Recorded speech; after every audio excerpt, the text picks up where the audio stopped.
All right, greetings everyone, and welcome to Hawthorne University's announcements and interview segment. I'm Paula Bartholomew, and we're just about to begin today's webinar with Dr. David Carpenter. Dr. Carpenter is going to be presenting on the health effects of electromagnetic fields, and I want to tell you more about this webinar and Dr. Carpenter after a few announcements. At Hawthorne's Health and Nutrition webinars, 10 minutes before each webinar begins, we make time for some announcements and an interview.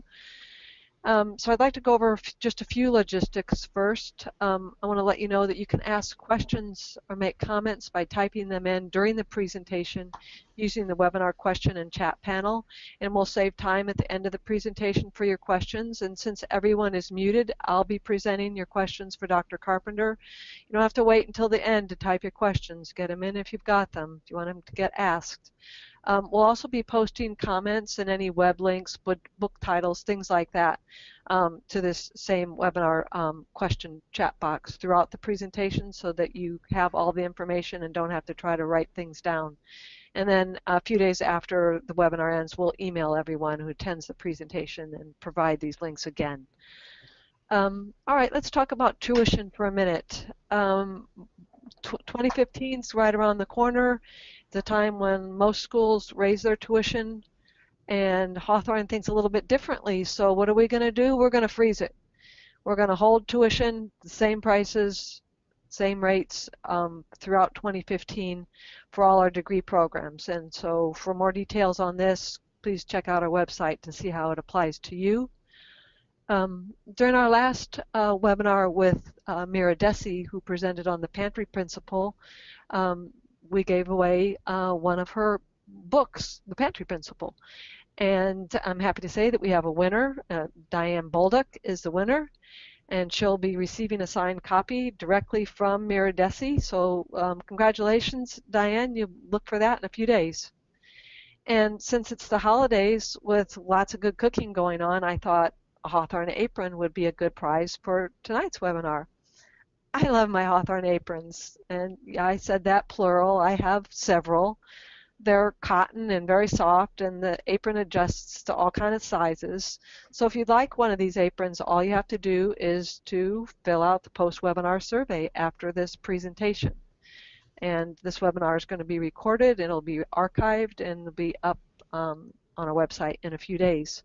And the last thing to go over, I wanted to let Hawthorne students and alumni know that we've started a new platform for ongoing post-webinar discussions.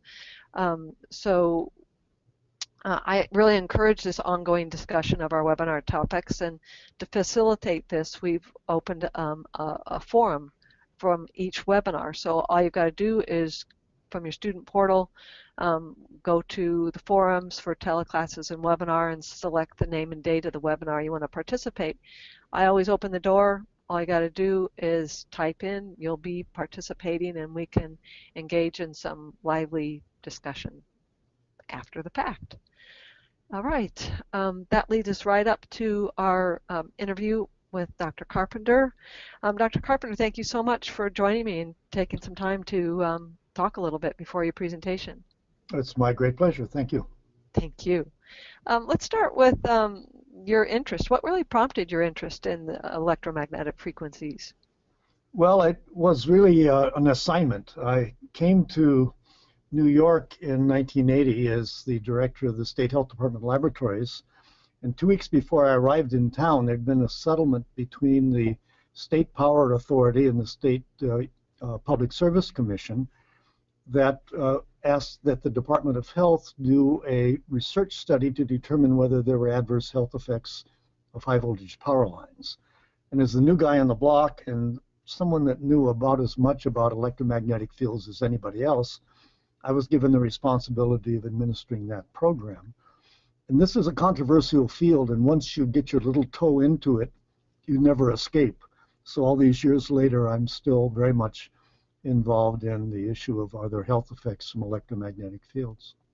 Well, thank you. It's important work, and I'm grateful that you're interested in it and doing what you're doing for all of us, and being here today. So when did you start to recognize there were associated health concerns? Well, there was in 1979 the first paper that indicated that there was an elevation in childhood leukemia in homes in Denver, Colorado that had power lines near the homes with elevated magnetic fields. And nobody believed that report, including me at the time, but it was the major suggestion of a health concern that really drove our research program, although we did a number of animal studies as well and cellular studies. But I think that observation from 1979 is what's triggered a lot of the research that's followed. All right. And I'm aware you've written a number of books on this subject. Is that correct? Well, I've written 2 books, or I've edited 2 books on this subject. It's not my own research. I have a very active research career, but it's more focused on chemicals than on EMFs. In some ways, I guess that may add to my credibility because I don't have a particular axe to grind on this subject. But I've certainly been involved in issues on electromagnetic fields. I've testified before the House and the Senate in Washington. I've testified to the President's Cancer Panel on this subject. So it's something I know quite well, but it isn't my own research. But you have authored the Bioinitiative report, and I really want people to know what a terrific resource this is. So can you talk about that a little bit? Yes, the Bioinitiative report is a web-based report that's encyclopedic in terms of health effects of electromagnetic fields and the mechanisms behind those health effects. It's authored by an international committee of people.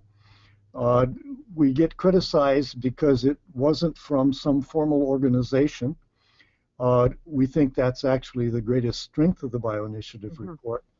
It's available at www.bioinitiative.org. The original report came out in 2007, and it was updated in 2012.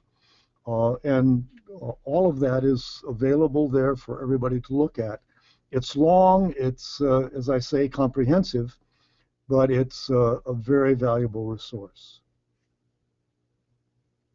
Fantastic. And the link for that's been posted on the chat box, so everybody's got that to write down. And I really encourage you to take a look at it. It's very well done and a terrific resource. Thank you for your work on it. My pleasure. And thank you for taking the time to talk with me a little bit. Is there anything else you want to add before I go into formal introductions? Oh, I think you've covered things pretty well. So have you. So this does conclude our announcements and interview segment, and I'm going to pause just for a few seconds before we start formal introductions. It's my pleasure to welcome you all to Hawthorne University's Holistic Health and Nutrition webinar series. I'm Paula Bartholomew, and as Director of Online Events, I get to be the moderator for this webinar. I'm here with Dr. David Carpenter, who's our presenter, and will be educating us more about the health effects of electromagnetic fields. So thank you all for joining us. This presentation is going to review the general state of knowledge about health effects of electromagnetic fields, both those arising from power lines and electricity, and those from exposure to radio frequency radiation that comes from cell phones and Wi-Fi, smart meters, and other communication frequencies. And based on the current evidence and research, the major diseases of concern that are associated with EMFs that will be addressed during this presentation are leukemia and brain cancer, Alzheimer's, altered male fertility, and electrohypersensitivity. This presentation will provide the information to help us understand electromagnetic frequencies and their associated risks so that we can take the steps to reduce our exposure and make the healthiest choices possible.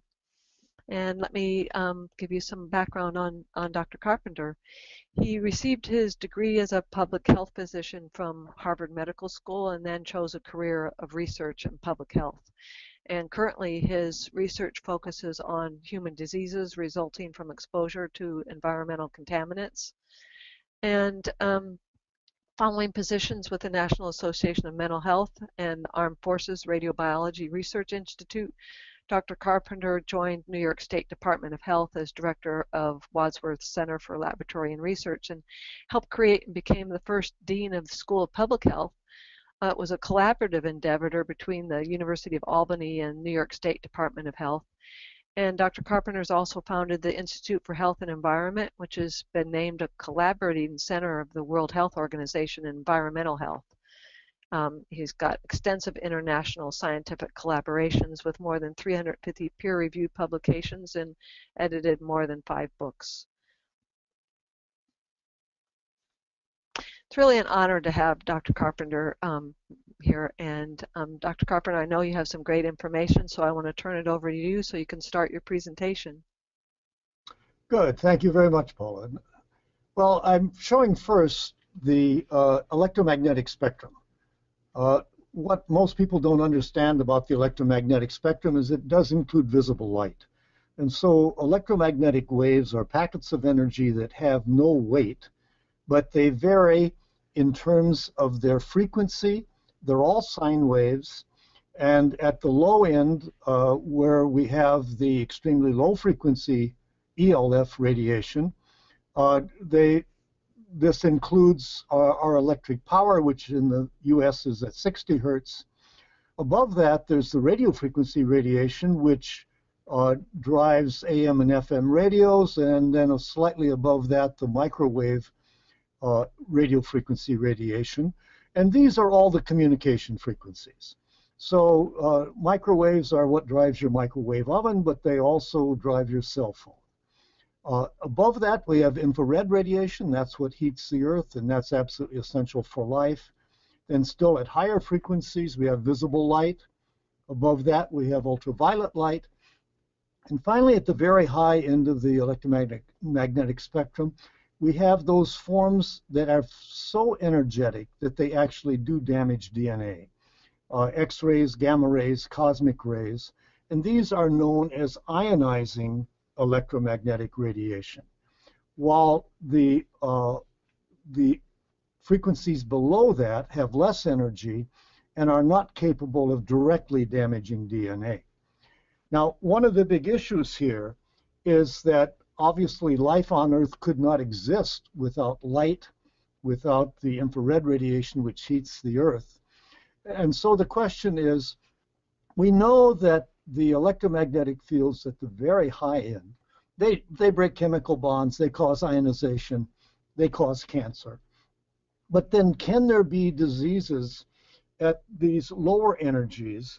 And this has been a controversial area from day one, but let me present the evidence as I see it. So let me start first by talking about the electromagnetic fields from power lines and from electricity. There are a couple of metric units that I need to talk about. In the US, we tend to measure the magnetic fields in terms of milligauss rather than the more common term of microtesla that's used in the rest of the world. And just for background, the average exposure, if you're not near any particular source, would be 1 milligauss or less. And so keep that in mind as we go forward. So a lot of the work that I got started with was related to these high voltage power lines. These are power lines that transmit electric power over long distances. But the reality is that you have a generator station which generates electricity. It can be coal-fired or hydroelectric fired or whatever. You have then these high voltage transmission lines that go long distances, usually without electricity being taken off the lines. You have a substation which steps down the voltage. These high voltage lines are in kilovolts, and at least in New York, the most energetic one is 765,000 volts or 765 kV. Then a substation will step down the voltage, and that will go then to distribution lines, which will go to homes and businesses, and you get down to the 110 or 115 or 220 volts that we commonly use in our homes. Now, there are two kinds of fields associated with electricity. There's an electric field, which is a function of the voltage, and then there is a magnetic field that's a function of the current. And the real question is, are there differences in the characteristics of these fields? And there clearly are, but there's some similarities as well. Both of these fields are vectors, which means they have a direction, and they circle around the line that's carrying the electricity. The electric field does not depend on whether or not you turn on an appliance. It's there all the time because the voltage is there. The magnetic field only is present when current is flowing. So the magnetic field is related to current. The electric field is related to voltage. Now, this is simply a plot of the magnetic field. And let me say right up front that it's the magnetic field that we're most concerned about. And this looks at the magnetic field as it spreads from power lines. Let's look first at the 500 kilovolt transmission line. And what you see is there's a significantly elevated magnetic field. Remember, the background is 1 milligauss. So you can have magnetic fields up pushing maybe 800 milligauss, and it falls off with distance, but it goes about 1,000 meters before going back to background. Now, the distribution lines, these are the ones in the neighborhood. They don't have as high a magnetic field to start with because they're not carrying as much current, but they also give elevated magnetic fields over quite a distance. Now, what surprises many people is that some appliances draw a lot of current, and therefore they have even higher magnetic fields than a high voltage power line. But in general, they drop off more closely. So if magnetic fields are dangerous, it really isn't going to matter whether it comes from a high voltage power line, a neighborhood power line, or your electric razor. And this next slide simply shows what the magnetic fields are around a number of different appliances, both electric fields on the top and magnetic fields on the bottom. So you see electric razors, for example, have very high magnetic fields. Some other things, like an electric blanket, it has a relatively high magnetic field, and because all these fields fall off with distance, in the case of an electric blanket, you hold it close to your body, so that can be a significant source of exposure. But in any case, anything that has electric power is going to generate a magnetic field. And this next slide is simply a monitor of magnetic fields. This is from one of the books that I was an author of.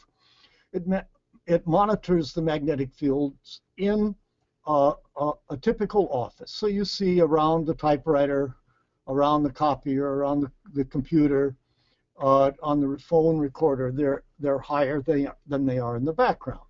The background, we often say the average background is about 1 milligauss. In fact, away from electric appliances, it's usually much less than that, like 0.1 or 0.2.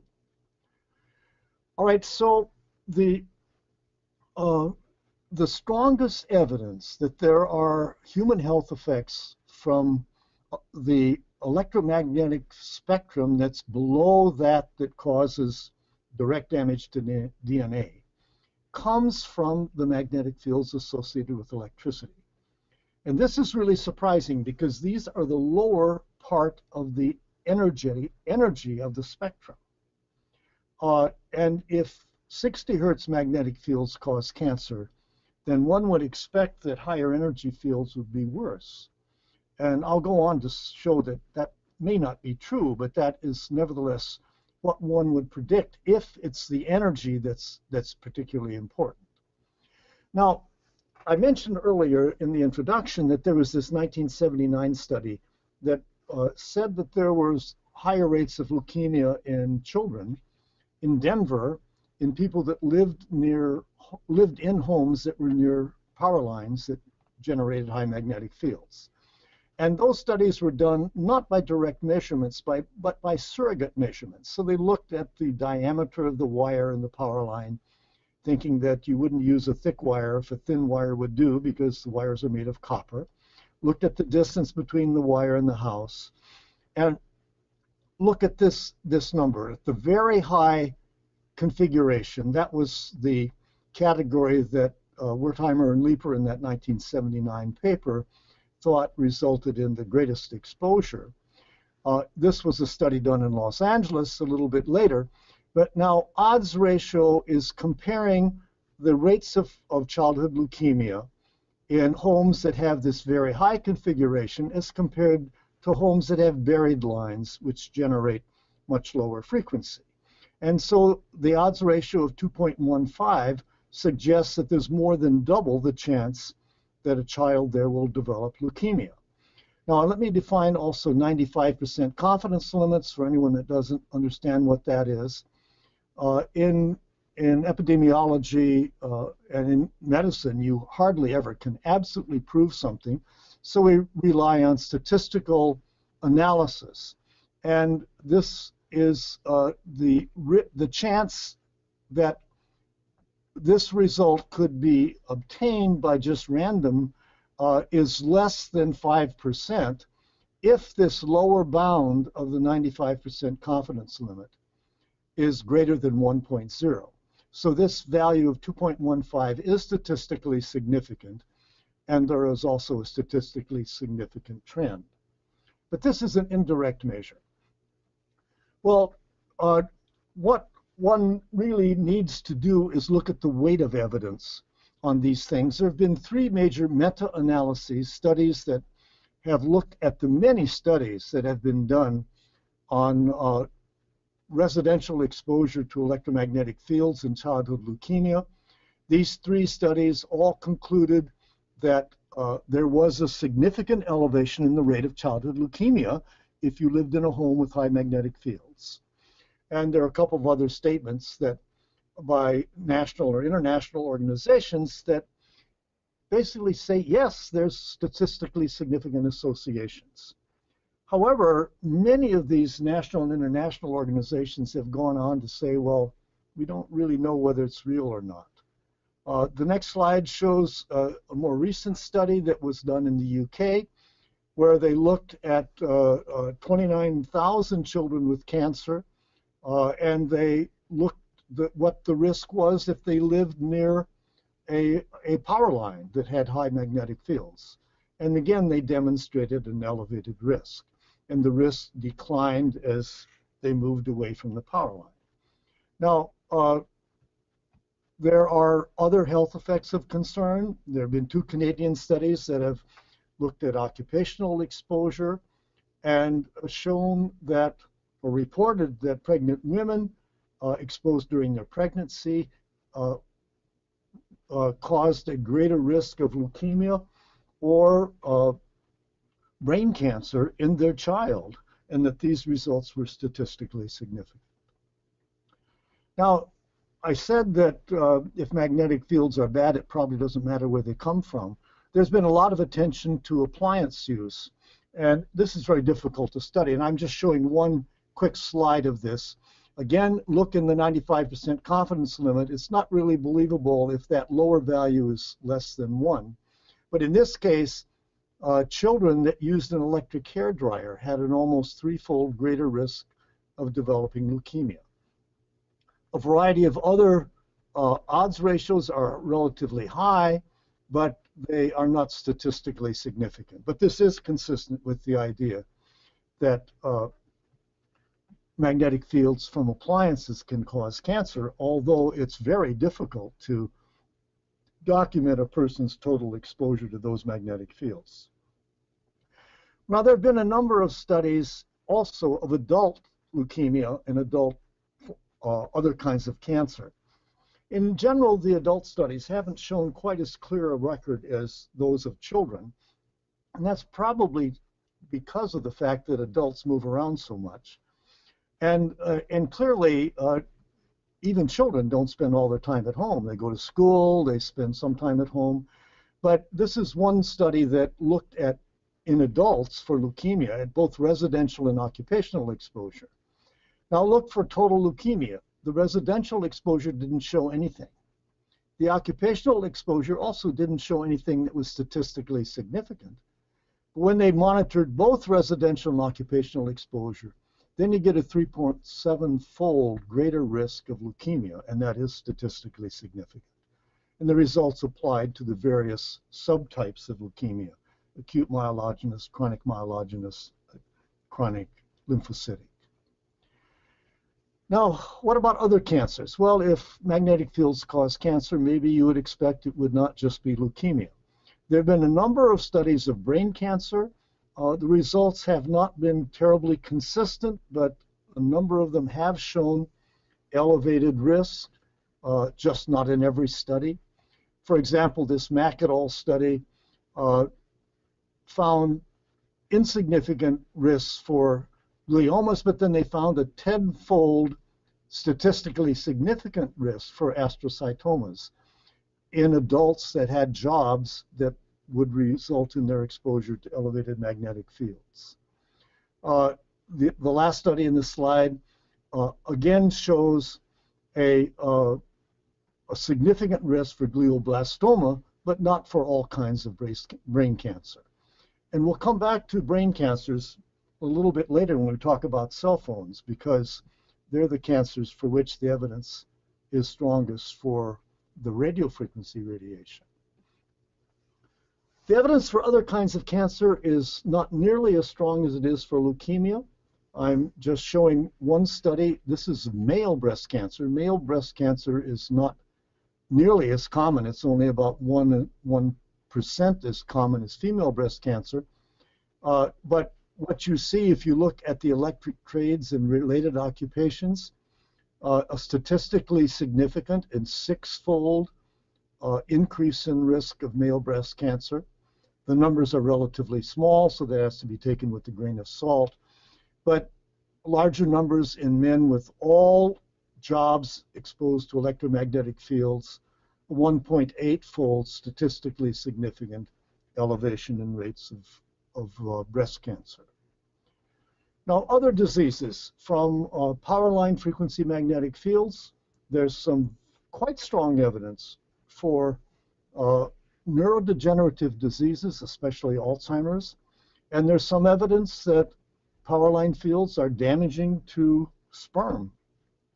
This is just a meta-analysis of the studies of Alzheimer's disease. And you see the studies are not great. There are 10 studies listed here. But pooling all of them, there is a statistically significant increase in the risk of Alzheimer's disease in all of the studies and in the clinically based studies, not in the population-based studies. Now, nobody knows the real cause of Alzheimer's disease. This is something that I study quite consistently for other risk factors. But nevertheless, this is of concern. Alzheimer's is a terrible disease. This is a complicated slide, but again, pay attention mainly to the Alzheimer's. This is looking at Swiss railway workers, and again, you find this statistically significant elevation in risk of Alzheimer's. ALS, amyotrophic lateral sclerosis, or Lou Gehrig's disease, there have been some studies like this one that give some indication of an elevation, but more recent studies suggest that the ALS risk is increased more because of electric currents, so electric shock, rather than the magnetic fields, but absolutely no relationship between Parkinson's disease.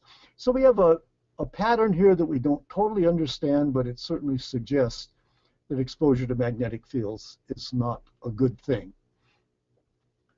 The relationship to sperm quality, there have been occupational studies done, and again, find significant decrements in sperm quality in men that have high exposures to magnetic fields. And studies done when they looked at duration of exposure, the longer the men were exposed, the greater the deficits in their sperm quantity. And again, we'll come back to that issue when we get to radiofrequency radiation. All right, here we are, radiofrequency radiation. So again, these are higher frequencies, more energy, but you know, we're all exposed to them all the time. If you can get a radio station or turn on your TV, you're in an environment where there are radio frequency signals in the air.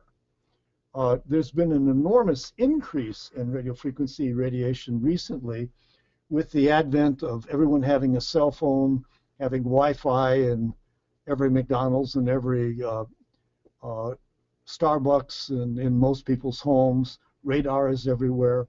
More recently, we have smart meters put on people's houses that use radio frequency radiation to communicate to their utility. So there are really remarkably increased rates of exposure to radio frequency radiation. Now, is radio frequency radiation dangerous? Well, your microwave oven uses radio frequency radiation.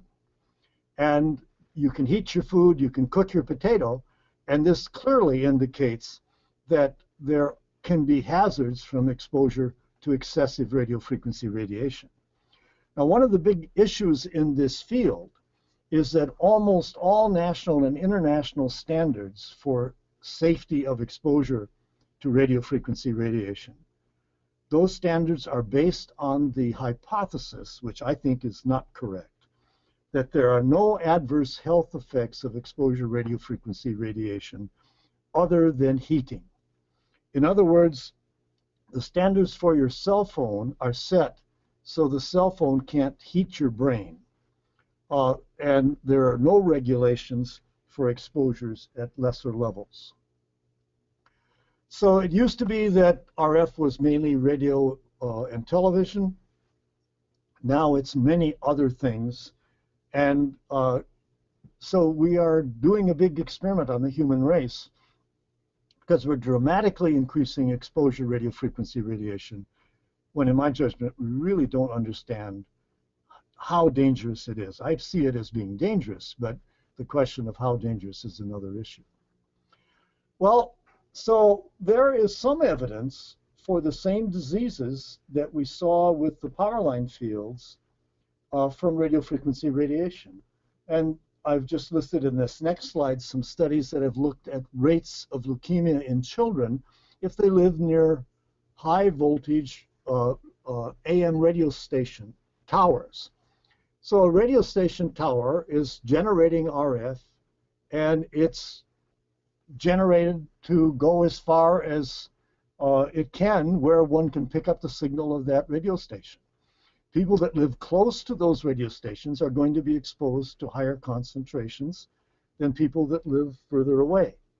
And these studies in Italy and in Korea have demonstrated statistically significant increase in the risk of leukemia in children if they live close to the radio transmitter, and that risk decreases as you move farther away. Cell phones. Everybody's got a cell phone. Even I have a cell phone. I don't know my own cell phone number because I don't use it for taking incoming calls because of concern about its safety, but I certainly use it when I need to call out. And many, many people spend lots of time on a cell phone every day. Well, you're holding a cell phone right to your head, assuming you don't have a wired earpiece, and you're going to be exposing your brain. So the big concern for cell phone use is brain cancer. And now we know from a variety of other kinds of environmental exposures that the latency for developing brain cancer is quite long. It's usually 20 or 30 years. So if cell phone use causes brain cancer, and if we already have some evidence, there's real concern that it may lead to a dramatic increase in rates of brain cancer in the future. Let me show you some results coming primarily from Scandinavia, because cell phones were really invented in the US but first manufactured in Scandinavia. So Scandinavians in general have used cell phones longer than we have. This is studies published in 2008. It's a meta-analysis looking at glioma, a kind of brain cancer. And it looked at brain cancer rates depending on which side of the head you traditionally use your cell phone. If you use a cell phone on the same side of your head, you got a significant increase in brain cancer. If you looked on the other side of where you used your cell phone, there was no significant increase in brain cancer. Uh, Acoustic neuroma is not a cancer per se, but it's a growth of the auditory nerve and causes all kinds of problems because it grows in a bony area that can't expand. And again, acoustic neuromas were significantly more common if you used the cell phone on the side of the head you used the cell phone, not on the other side. A different meta-analysis basically shows the same thing. So this observation has been seen by more than one group of investigators. Now, what is really of concern is another study that came from the same group in Sweden, and they looked at the effect of the age at which you really began to use your cell phones. When they looked at the whole group, there was a significant elevation in the risk of brain cancer, 1.4-fold. But if they looked at people that started using their cell phone when they were less than 20, there was greater than a 5-fold statistically significant increase in risk of brain cancer. Again, only on the side of the head that used your cell phone. It was less in people 20 to 49 years of age, and it wasn't even statistically significant in older people. Now, we know from a variety of observations that developing bodies, fetuses and young children, and even up through the teenage years, are more vulnerable to many environmental exposures than older people. And this, again, raises some real concern. Well, now we've got Wi-Fi in schools and homes and businesses. We have smart meters everywhere. There's cell towers everywhere. Now, the intensity from all of these sources is not nearly as great as it is from holding a cell phone to your ear, but one tends to be exposed to these continuously. It's 24/7 at low intensity, so the aggregate exposure may exceed that from cell phones. And this is, in my judgment, something of significant concern. Now, one of the other problems is that our ability to monitor these exposures is very poor. If I asked anybody listening here how many hours you spend on your cell phone, you probably wouldn't be able to tell me. And nobody is going around measuring the exposure during those periods of time. If you can get exposure at home from your Wi-Fi, you can get exposure from school, from going to restaurants, from everywhere. Very difficult to measure adequately exposure. But there are some things that one can do, especially around cell phones, or as the Europeans call them, mobile phones. A landline generates no radiofrequency radiation. It's a good thing that kids are texting now because nobody's ever demonstrated cancer of the thumb. The radiofrequency radiation from a cell phone falls off quite rapidly with distance. And so if you hold it away from your body and use a headset or a wired earpiece, you'll have essentially no exposure. But children shouldn't be using cell phones except in an emergency because of this evidence that children are more vulnerable. Men that wear the cell phone in their belt pocket are going to be exposing their pelvis. I've understood that some women actually wear their cell phone in their bra.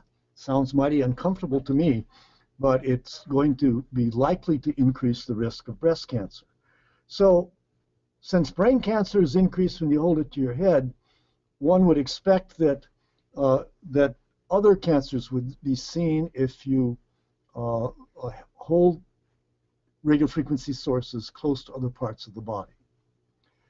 Well, so there are a variety of things that can be done. You know, I am opposed to putting cell towers, TV or mobile phone towers close to homes or schools or businesses. Put them up in a mountain where nobody is around.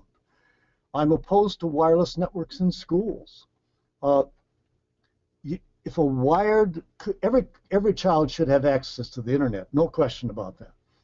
But wired internet connections don't generate radio frequency. If you have a wireless computer classroom in a school with a router that is going to generate very intense radio frequency radiation, all those kids are going to be exposed. They're going to be exposed over their whole body, not just their head. and therefore leukemia would be the cancer we would be of greatest concern about.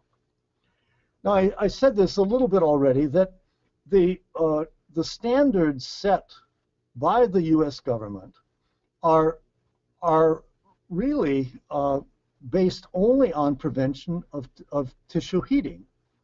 And in my judgment, they're totally inadequate to protect from the kinds of exposures that these studies I've shown you are associated with increased risks of cancer. Now, standards around the world are not all the same. Eastern Bloc countries, Russia particularly, have standards that are much, much lower than we have in the U.S. And we've already mentioned the Bioinitiative report. The recommended precautionary level in the Bioinitiative report is much, much lower than the U.S. standard. And we didn't recommend this as an enforceable standard, but it is a level for which there is clear evidence that there is adverse health effects. None of us are going to be able to totally avoid exposures above that level, but we certainly should try. This is just a plot of the exposure levels. The ICNIRP is an international organization. It's a non-government organization, and it sets standards that the US and Canada tend to follow. And you see that Russia and Poland have much lower standards, but our Bioinitiative recommended standard is very much lower. So are these standards that we have in the US adequate to protect public health? And I would say emphatically, no, they are not. What about smart meters? For those of you who don't know what a smart meter is, a smart meter is put on the outside of the house, so you don't have to have that old digital meter that someone would have to come around and read every month or so to see how much electricity you would use. The smart meters project by radio frequency radiation to the utility to tell how much electricity you use. Well, their exposure is not super great, but they generate radio frequency radiation almost continuously. And if the smart meter is just on the outside wall of your easy chair watching television, you can get significant exposure. Same thing is true for Wi-Fi. Low levels, but the exposure can be continuous. Wi-Fi uses the same frequencies as cell phones. You can have 24/7 exposures. Exposures are going to be larger if you're near the routers, or if you're in wireless classrooms. If you hold a wireless laptop in your lap, you're going to increase your pelvic exposure. And for males, that includes your sperm content. I've stolen a couple slides from some people in Vermont. The idea of smart meters is that there's going to be a meter in every appliance in your house, and they're going to communicate with your smart meter, and they're going to communicate with the utility. And the reality is that this network is all going to be radio frequency. Now, it doesn't have to be radio frequency. It can be wired. And wired connections are not going to generate radio frequency radiation. But we seem to be on a headlong rush to make everything wireless. And in my judgment, that's not wise. Smart meters benefit the utility because they don't have to hire people to go around and read the meters. But they're going to increase human exposure every time anyone's near the meter. Now, it's true that exposure falls off with distance. And I already mentioned that the plan and the appliance manufacturers are already putting these chips in every electrical appliance. So when they are going to be communicating with your smart meter, this is going to make your kitchen, your laundry room, hotbeds of radio frequency exposure. And who knows what that's going to do to health. So the question is, with all of the evidence I've presented, and I see the weight of evidence being very strong, that exposure to electromagnetic fields, whether power line frequency or radio frequency, they pose danger to human health. Why do governments and international organizations not pay attention? Well, their argument is that there aren't good animal models. And to some degree, that's true. It's very difficult to expose a rat or a mouse and have them develop cancer. The other argument is we don't know a specific mechanism where power line frequency or radio frequency fields cause cancer and other diseases. We know a lot about mechanisms that might be the mechanism, but not one particular one. But I would say that we don't know the cause of Alzheimer's. We don't know the cause of lots of kinds of cancer. So I just reject that as a reason not to accept the evidence. They also say that non-ionizing radiation doesn't have enough power to cause mutations. Well, that's true. But there are a lot of damaging things that aren't caused by direct mutations. And they say that the evidence for hazard is inconsistent. I would argue with that as well. The people that argue it's not consistent usually have conflicts of interest. Just one example, this is looking at induced currents in a human, in a pig, in a rat. And what you see, that the currents induced by an electric field in this case are different in people than they are in pigs, and certainly much different than they are in rats.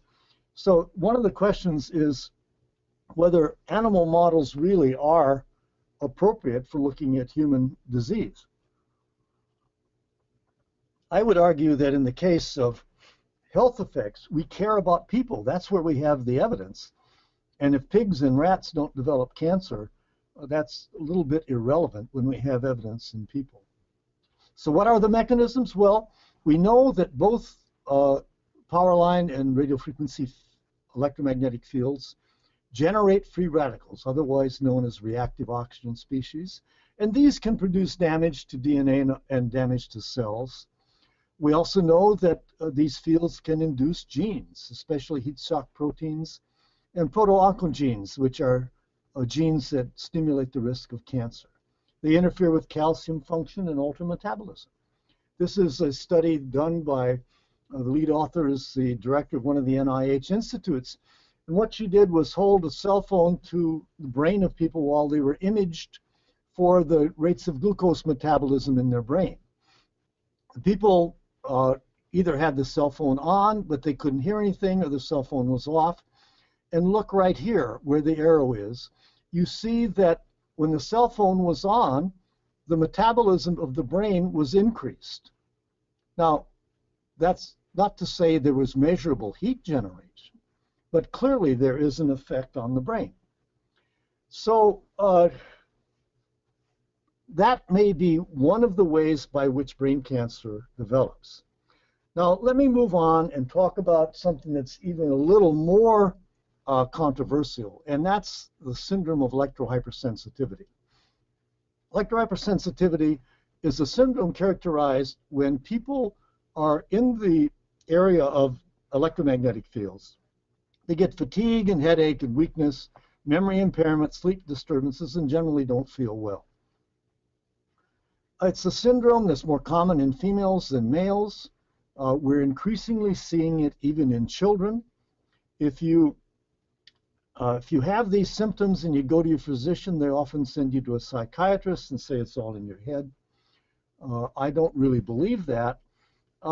The Soviets at one point irradiated the US embassy with microwaves, and everybody got very paranoid. They thought the Soviets must know something that we didn't. There weren't any elevations in cancer that were reported, but there were a lot of people that developed these syndrome of electrohypersensitivity. And that's just what I said. Well, this was called microwave sickness at the time, but microwave sickness is basically electrohypersensitivity. There have been a number of studies that have taken people into a laboratory, people that report they have this syndrome, and tried to determine whether or not they would report symptoms if they didn't know whether or not they were being exposed. And a number of studies found that a lot of people couldn't distinguish whether fields were on or not. This one study by Rhea et al. Took 100 people into the field, and about half of them couldn't tell, but of the other half, about a quarter of them developed symptoms whenever the fields were on, even though they didn't know they were on. So it's complicated, but pretty clearly there are uh, there are at least some people that experience these real symptoms when they're exposed to these fields. There are reports from radar operators in the past. Radar is basically a microwave field that where people had some acute exposures, and after those acute exposures, they developed the symptoms of electrohypersensitivity. I had an opportunity to meet with this person, RG, who was a man who was a technician repairing radio frequency generation equipment. He went into a room that had 9 generators that were supposed to be turned off, but 6 of them weren't. After working in that room, he developed a headache, nausea, and dizziness. A month later, he had constant headache, dizziness, photophobia, nausea, confusion. I saw him 2.5 years later, and he still had this blatant syndrome of electrohypersensitivity. And there's just to psychological effects. I get emails from people that have had various exposures. This one, JJ, was actually electrocuted and developed electrohypersensitivity. So it does seem to be real. Not everybody that shows the syndrome has this history of some acute event, but and not everybody that reports they have the syndrome probably really has it as a result of exposure. But because these are common events, fatigue, pain, and so forth. But some of these people really do have it. So there are a number of people that report that they develop electrohypersensitivity after smart meters were put on their homes. I don't know whether this is really true, but the reports are so common that I take it seriously. So if the evidence is so strong, why don't we do something about it? Well, the reality is the evidence isn't all that strong, and the weight of evidence, I think, is strong, but it's very difficult to accurately measure exposure, and so that makes some people very skeptical. So I think the evidence for hypersensitivity, neurodegenerative diseases, male infertility is less strong. I didn't mention a growing body of evidence for low sperm counts in men that wear their cell phones on their belt. But I think that evidence is really quite strong. So are we certain that radiofrequency exposure causes disease? Yes. We certainly have strong evidence for cancer. Other issues are perhaps less clear, but given this level of evidence, this is a perfect example where we should apply the precautionary principle. The precautionary principle says, don't wait till you dot every I and cross every T. If you have strongly suggestive evidence that something causes human disease, then take reasonable steps to reduce exposure. Maybe don't outlaw it, don't take unreasonable steps, but inform people how they can reduce their exposure. And I think that's very, very appropriate for the whole issue of electromagnetic fields. So what can you do? Well, you can do nothing. You can deny that there's a problem, which I think is pretty much what governments have done. Or you can take over responses and put on radio frequency limitations that would mess up our communications infrastructure. I advocate the prudent avoidance part, which is you limit new facilities, you reduce the exposures to the degree that you can. You put the cell tower on the mountaintop, not in the middle of a community, and you wire the computer classrooms in schools. So in conclusion, EMF exposure is associated with a number of different diseases. The most well documented is cancer, but male infertility and Alzheimer's disease are certainly supported by the majority of the literature. Electrohypersensitivity is less well documented and understood, but it may affect a significant percentage of the population. And so we as a society, we depend on electricity, and we're really enchanted with radio frequency, wireless communication. But I think we need to find ways in which we can use this technology wisely and do what we can to reduce exposure without undue hardship to our quality of life. So thank you, and that concludes my presentation. Thank you so much, Dr. Carpenter.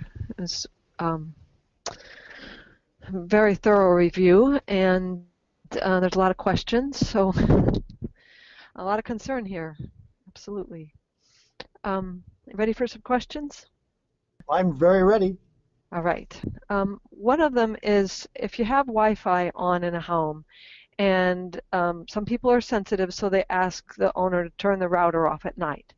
If you turn the router off at night, I would imagine that there would be no RF exposure. But how long does, when you turn the router off, does the radio frequency just dissipate immediately?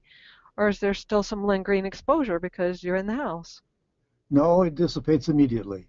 Mm-hmm. That router is what is generating the radio frequency radiation throughout the house. So it's a very good idea to turn it off at night. Mm-hmm. And also, then there's turn off your cell phone at night, mm-hmm. and don't sleep with it under your pillow. Because you were addressing the issue of the accumulation of these frequencies everywhere we go. Often people can't avoid them, so there's significant impact, except for sequestering ourselves. I should have made a comment on that, because it is true that we can't avoid this. And I'm not advocating everybody freaking out about their EMF exposure. That sort of is the extreme.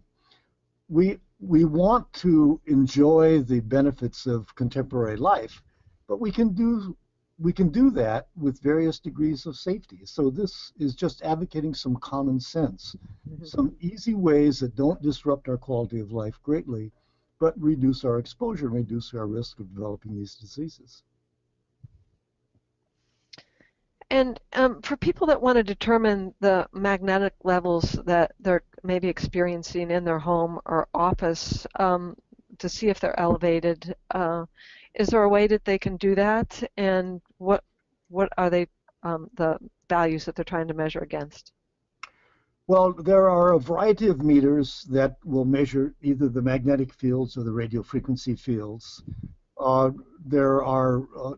They can be purchased. They're not outrageously expensive. I think the magnetic field meters are probably a couple of $100, and maybe the radio frequency meters $300 or $400. But I don't have a specific one to recommend, but those meters are available. Electricians in general should be able to measure these fields. A number of people have been dissatisfied when they get utilities or people measuring the fields that have some reason not to admit that there might be some concerns for health with them. But I could provide some information on meters if people really would like to get that and are willing to consider buying them themselves. All right, thank you so much. If people are on a cell phone or they have their Wi-Fi on, if they put it in airplane mode, are radio frequencies still being emitted? I don't actually know the answer to that. I don't think they are, because the whole point of airplane mode is to not have radio frequency coming to or from the cell phone while flying. So I suspect the answer is no, but I don't really have specific information on that. Okay. I would suspect the same for same reasons. But you mentioned a variety of cancers, and lymphoma being one of them. Any association with non-Hodgkin's lymphoma? There has not been a consistent association reported. Most studies have not shown elevations in non-Hodgkin's lymphoma. The strongest associations have been with leukemia and brain tumors. Following that, breast cancer, but not really consistent information on other types of cancer. Okay. So this person had a public utility company recently open a natural gas power generating plant 4 miles from their home. Besides the risk of petroleum off-gassing, should they be concerned about increased levels of ELF and RF? Well, that raises a good question of how far away from a source should one be concerned. Yeah. And 4 miles is certainly sufficiently far. There's no concern whatsoever. Uh, the studies on leukemia around high voltage power lines basically showed if you were 300 meters from the center of the line, there was no elevation in the field. And most of the fields fell off after about 150 meters. So a power line in the neighborhood or a substation in the neighborhood, you have to be quite close to it to have elevated exposure.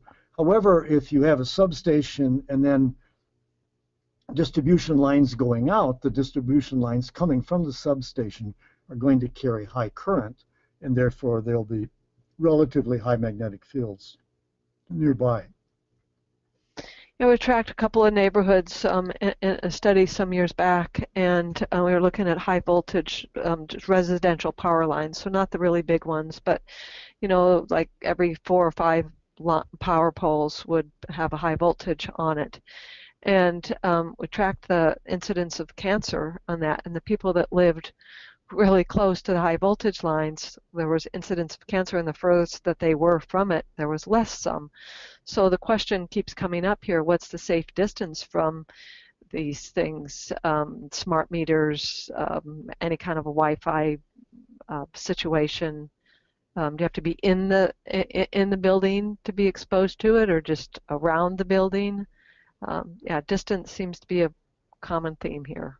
Well, distance is a very important consideration, and I must say I'm a I'm a public health physician, not an engineer, so I'm not the best person to ask questions about distance. Around all of these devices, the fields fall off with distance. On smart meters, they fall off relatively rapidly, although there are some recent reports that show that, you go out 10 or 12 feet, there still is some influence of the smart meter. But the other characteristic of the smart meters is they have unusually brief but very high intensity pulses. They're not just the sine waves that we were talking about earlier. And there may be some unusually bad features from those high frequency pulses that we really don't understand. With Wi-Fi, if you can get your computer by Wi-Fi any place in the building, you're in an environment with radio frequency radiation. The intensity may be relatively low. It's going to be much higher if you go closer to the router, but if you can access Wi-Fi, you're going to be living in an environment that contains that radiation. Now, you can't walk down the street without being in that environment either, because of radio and television and all sorts of other things. So again, the issue is don't freak out about it. But some of these people that have severe electrohypersensitivity really are almost driven from the cities because of the sensitivity they have to exposure to radio frequency fields. Thank you. There's a number of examples of products that claim to be protective from these kind of frequencies. Can you provide any guidelines on how to determine which are actually effective, or are there any independent organizations that evaluate these products? Well, that's a very good question. I'm very skeptical of almost all of these products.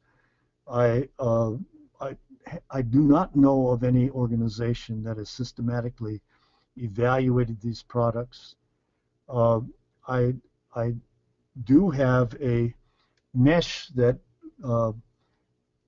does reduce the fields around my cell phone when I turn it on, but it's not clear to me how you can use the cell phone within that mesh, so I'm not at all certain that that's of any great value. I haven't done any evaluation myself, but I have a a high level of skepticism of the value of most of those products. Mm-hmm. And do you have any suggestions for what people should look for in selecting a headset for their cell phone? Well, for headsets for cell phones or wired earpieces, the big issue is just keep the cell phone away from your body. Now, a Bluetooth's not going to do it. Is better than a cell phone held to your head, but a Bluetooth still uses wireless radio frequency radiation to communicate with the cell phone. So if you hold the cell phone on your desk and have a Bluetooth, you have less exposure than if you hold the cell phone to your head, but you have more exposure than if you have a wired earpiece. Yeah. And then there's these other devices, the Fitbits, things like that, that people are wearing to on their wrist all the time. You comment on that? I don't really have any specific information on that, so I probably better not comment. Okay. And Bluetooth in the car? In the car, again, keep it off your body. Mm-hmm. Are you aware of, you mentioned some nutrient depletion that happens and glucose dysregulation. So there's some questions if there's any kind of supplements or anything that would be protective, neuroprotective or otherwise. No, I think there's absolutely no evidence that anything is neuroprotective. Mm-hmm. And this is one of the problems because I don't think that slide I showed with the change in glucose metabolism Mm-hmm. is anything other than a reflection that the brain is altered by these exposures. It's not specific to glucose, it's that the cellular metabolism is being affected by the cell phone in an active mode held to the head.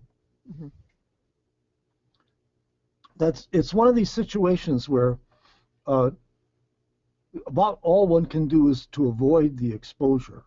Once the exposure occurs, many of these diseases occur much later. That's why the issue of cancer is so concerning, Mm-hmm. because use your cell phone a lot today, your brain cancer may not develop for 20 or 30 years.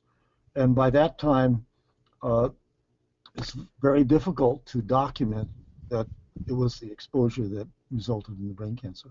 Mm-hmm. Yeah. Well, then you hear stories like this where they live 45 feet from power lines and they're 5-stage, post-stage for NHL, and mothers develop multiple myeloma and husband has a stem cell mutation in bone marrow. So,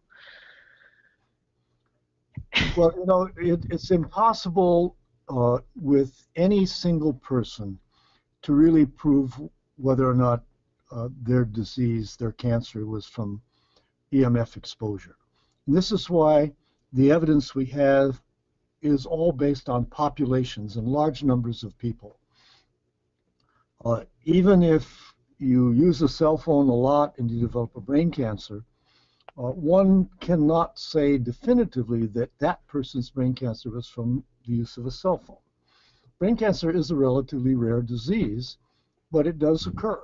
And we had brain cancer around before we had much in the way of radiofrequency generation. The issue is the frequency of brain cancer is increasing. And insofar as we can get the exposure assessment, the people that get it are likely to have been exposed to higher intensities and longer periods of time than those that have not.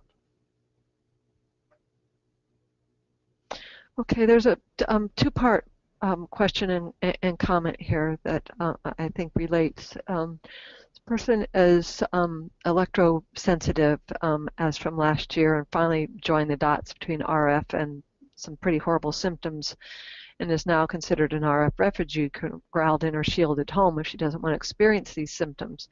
So to your knowledge, has any government on the globe understood the RF dangers to people and provided zones of wireless-free areas, or at least working towards this goal? No, unfortunately, I don't think anyone has. The only wireless-free area in the U.S. is this place in West Virginia Hmm. that is wireless-free just because of federal installations. And uh, I'm not aware that any other country has done anything to create wireless-free zones. And this is an issue that really deserves some attention, I as agree. the evidence for electrohypersensitivity gets stronger and stronger all the time. Yes. Yeah. And so that comes back to the evidence and sharing this information. And this person would like to be able to find quotable, reliable scientific studies that clearly show the adverse health effects of these fields. They need to educate others, specifically their school heads, as they have high MG fields in their child's classroom, but that, she says, that can't subject the decision makers to copious literature. Um, so, Well, again, I think the bioinitiative report is that copious literature. It's probably too much for anyone. I do have a but it's manuscript. all in there. It's all in there.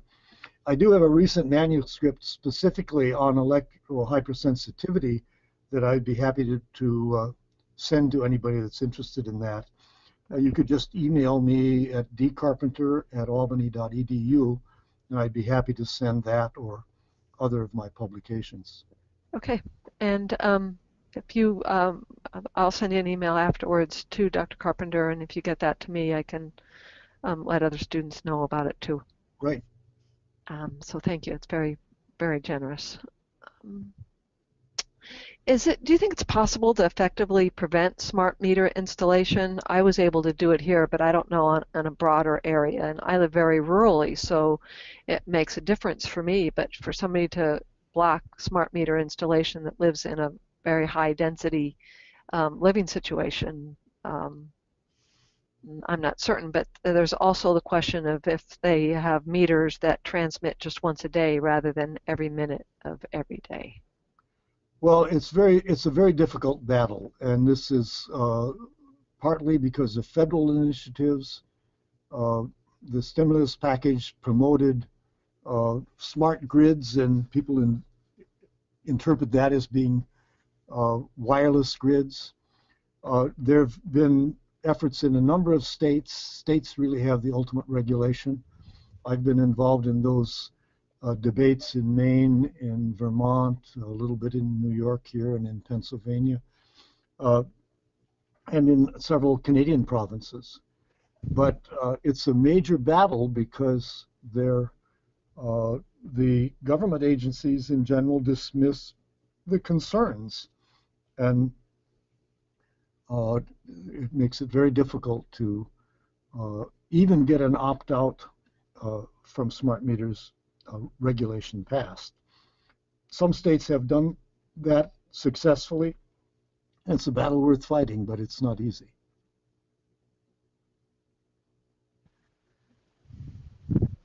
All right, thank you.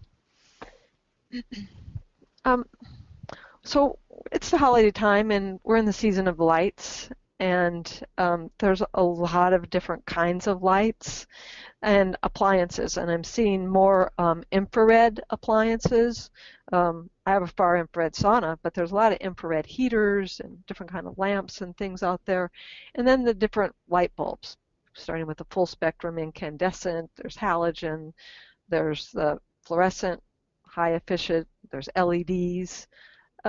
Any opinion on any of this and what's better than another for safety reasons for us to be using or avoiding? Well, I think the only one that for which there is clear is that these new light bulbs do generate fairly high frequency EMFs, much greater than the old incandescent light bulbs. All of them, you're saying, do. Yes. In terms of the infrared, life couldn't exist on Earth without heat. And so I know of no evidence that they pose a particular hazard. But again, uh, there hasn't really been study specifically of hazards from infrared. We're all exposed to infrared. That's how the sun heats the Earth. So I don't think that's a big issue. And I really don't have enough information to comment about the other devices. Okay. Last things here. What about can you comment on the safety of and airport security body scanners? Well, those are X-rays, so they're at the high energy end of the spectrum, but they're low intensity X-rays that are not supposed to penetrate past the skin. That being said, I'm very cautious and don't like any kind of EMF exposure to my body. Uh, I don't know of any evidence that they actually are harmful. Uh, the question is, do they really not penetrate through the skin? But beyond that, I really don't have any information. All right. I don't like to go through them myself. I don't. I don't either. It's just like being in the whole airport is is a big exposure. Question if it's possible to disable chips that are being placed in appliances like refrigerator, TVs, cars, things like that. I don't know the answer to that, but I suspect the answer is no. Most of them have not been activated at this time, although they are installed in almost every new appliance that's sold. Yes. We get rid of fire retardants and now we have We this. have some new thing. Yes, it is. And I just wanted to mention that I opened my PG&E bill yesterday and I thought it was very timely because they included a little pamphlet for me, a little 8-paragraph pamphlet on understanding electric and magnetic fields. And they pretty much refuted everything you said. Um, there's not a lot of risk that's been documented, but they do say that if you find that you have some concerns, then you can move your clock away from your bed and reduce the time using some personal appliances like a hairdryer or a razor or electric pads. And if you work in a environment that has a lot of EMFs, then take your break in places where there aren't. Yeah, that's I feel all. better already, right? Okay. I wonder if you've heard about earthing or grounding. There's been a good amount of information coming out. There's been a really good documentary about this. But it's a counter to all of the electric frequencies that we're experiencing. Well, there's a, a, a syndrome called stray voltage, which affects dairy herds most of all, but it does affect some people as well. Now, grounding itself can generate high magnetic fields because grounding is when current flows to ground and it's not balanced by current flowing the other way. So I know that there's a sort of a fad going around thinking that grounding is going to be a good thing. I don't know anything about it very specifically, but I'm very skeptical of that having any positive effect. Mm-hmm. Okay. And back to lights. One last thing on dimmer switches for various lights in the house. Um, they've heard that this yields dirty electricity and can be some of the worst emitting electricity in the house. Your comment? That is correct. Dimmer switches do generate a lot of pulses. I should have defined dirty electricity. Even the most ordinary 60 hertz signal from electricity has transients, and it's not pure 60 hertz sine waves. It's got higher frequency superimposed on it. And one of the concerns is that we really don't know which features of electromagnetic fields pose the greatest danger. And some people think it's these transients. That's related to concern I expressed about smart meters and their high frequency pulses. But dimmer switches are definitely generators of dirty electricity. Mm-hmm. All right, there's some things we can get rid of. Last thing, there's some good interest in the documents that you said that you had authored or had other publications, I'm sorry, that you mentioned that you were willing to send us. Can you say the names of those again, please? Well, I have an article specifically on electrohypersensitivity. I have a relatively recent review of electromagnetic fields in general that's in a peer-reviewed publication. And then I have a slightly older review that's basically derived from the public health chapter of the bioinitiative report, the 2007 bioinitiative report. Mm-hmm. And finally, a brief article that comes from my presentation at the President's Cancer Panel a couple of years ago. Excellent. And why don't I plan to send all of them to you, and then you can distribute them to anybody that's interested. Terrific. That'll work just really well, and then you don't get inundated with so much email. We'll take care of it from here. Good. Thank you so much for that, and thank you so much for this presentation and taking the time to be with us. It's my pleasure. It's just great. I have some closing comments, so I hope that you'll stay with me for a couple minutes. And I want to let everybody know that this webinar has been recorded, and we will have a copy of it archived up on our website in a few days. So you can review this presentation, and then there's a lot of others up there in archived webinars that you can check out too. For anybody that's interested in learning more about Hawthorne's programs and courses, you can visit our website for more details, and Kathy McDermott is our Director of Admissions. And as I mentioned in the beginning, there is a post-webinar survey that we request that you fill out. It helps us to have your feedback and your comments, and so we take it to heart and learn a lot from it every time. And you want to remind you that you need to fill out the survey for a chance to win the Hawthorne University apron. So remember that. And I want to invite you to join us for our next webinar, which is on Tuesday, January 6th, when we host Hawthorne faculty member Dr. Andrea Price. This is going to be our first webinar of 2015, and it promises to be excellent. It's a two-part presentation. The first is Food is Medicine on January 6th. And part 2 is nutrigenomics, how food affects our genes, and that's on the 20th of January. And as usual, we'll start at 3:50 Pacific time for our news and announcements and interview segment, and we'll have an interview with Dr. Price, so I hope you'll join us for that. This does conclude today's presentation. Thank you again, Dr. Carpenter. It was just such an honor to have you with us. Thank you very much. And I want to give a special thanks to James Bernardinelli and to Alex Yachik for all your help all the time, all year. Couldn't do it without you. And thanks to everyone for sharing this educational experience with us here at Hawthorne University. I want to wish you all the best of health.